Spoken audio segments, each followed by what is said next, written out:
Kesulitan bisa saja menghadang siapa saja.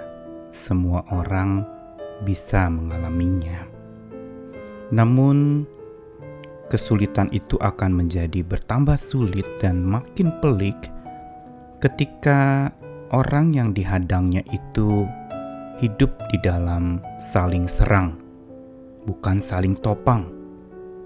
Padahal sesungguhnya kita harus sadar bagaikan sebuah kapal yang besar dan dilanda ombak serta angin badai yang keras. Para awak kapal dan penumpang di dalam kapal itu perlu bahu-membahu untuk menghadapi badai yang menyerang kapal itu agar tidak tenggelam. Tetapi bila para awak dan juga para penumpang yang ada di kapal itu saling serang, saling tuding, saling menyalahkan, saling curiga, dan saling menghakimi, maka tidak pernah akan selesai. Bisa-bisa malah badai menghancurkan kapal itu dan para awak masih sedang sibuk untuk saling serang dan membenarkan diri satu dengan yang lain. Iman percaya kita mengajarkan kasih yang bukan sekedar untuk diajarkan atau bukan sekedar untuk dihafalkan, tetapi untuk dibiasakan dalam pengamalan yang nyata sehari-hari, dalam wujud konkret, hidup saling topang saat hidup kita menumpang di dunia ini. Saya Nikolas Kurniawan menemani di dalam Sabda Tuhan yang akan menyapa lagi hari ini dari 1 Petrus 1 ayat 17 dan 22 sampai 25. Dan jika kamu menyebutnya Bapa, yaitu Dia yang tanpa memandang muka menghakimi semua orang menurut perbuatannya, maka hendaklah kamu hidup dalam ketakutan selama kamu menumpang di dunia ini. Karena kamu telah menyucikan dirimu oleh ketaatan kepada kebenaran, sehingga kamu dapat mengamalkan kasih persaudaraan yang tulus ikhlas. Hendaklah kamu bersungguh-sungguh saling mengasihi dengan segenap hatimu. Karena kamu telah dilahirkan kembali bukan dari benih yang fana, tapi dari benih yang tidak fana, oleh firman Allah yang hidup dan yang kekal. Sebab semua yang hidup adalah seperti rumput dan segala kemuliaannya seperti bunga rumput.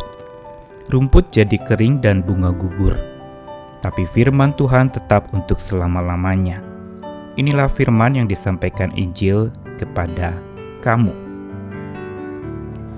Rasul Petrus di dalam suratnya menuliskan tentang bagian yang begitu penting untuk setiap orang percaya hidup mengamalkan kasih persaudaraan. Karena kasih persaudaraan itu merupakan radiasi dari iman atau keyakinan seseorang kepada Tuhannya. Makin dalam imannya dan makin sering dilakukannya, maka cinta kasih itu akan menjadi sebuah kebiasaan yang dilakukan. Untuk saling memperhatikan, untuk saling menopang, dan saling menolong satu dengan yang lain. Namun teguran Rasul Petrus di dalam suratnya ini mengingatkan kepada setiap orang percaya untuk sadar diri bahwa setiap kita adalah para penumpang di dunia ini. Tidak ada yang akan menetap selama-lamanya di dunia ini. Ada saatnya masa tumpang itu sudah habis, dan kita harus kembali lagi ke rumah Bapa di sorga, yang daripadanya lah kita berasal. Dan kalau kita sadar bahwa kita adalah penumpang-penumpang di dunia ini yang hanya sementara, bukankah sudah sewajarnya dan seharusnya kita hidup saling topang? Apalagi ketika kesulitan datang menyerang, datang menghadang. Saling topang adalah kata kunci untuk satu dengan yang lain manusia di muka bumi ini hidup di dalam cinta kasih yang diamalkan. Bukan saling serang, bukan juga saling tendang, tetapi saling topang. Alasannya jelas. Petrus mengatakan, karena kamu telah menyucikan dirimu oleh ketaatan kepada kebenaran. Dan kebenarannya adalah kamu telah dilahirkan kembali bukan dari benih yang fana, tapi benih yang tidak fana, yaitu firman Allah. Hal ini mau mengingatkan kepada kita betapa luar biasanya karya Allah buat kita. Karya kasih Allah yang ditandai dengan tindakan melahirkan kembali. Apa artinya? Menginsyafkan kita bahwa dari mana kita berasal. Kita terlahir dari atas dan akan kembali ke atas. Lahir kembali berarti kita mengalami perubahan di dalam hidup kita menjadi manusia-manusia baru, yang punya perspektif baru di dalam memandang, yang juga punya gaya hidup baru di dalam berelasi, baik dengan Tuhan, sesama maupun diri sendiri.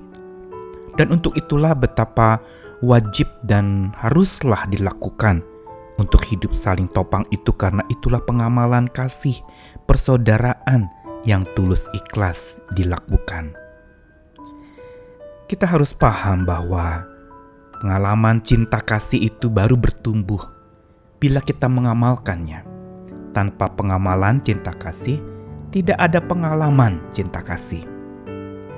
Karena itu, setiap kita yang ada di kancah praktikum iman di masa-masa sulit ini, yang Tuhan sedang latih iman percayanya untuk tetap berbuat kasih walaupun sedang kondisi yang begitu sulit dan serba tidak pasti ini, untuk tetap hidup saling topang satu dengan yang lain, walaupun penuh dengan berbagai macam pergumulan hidup yang berat.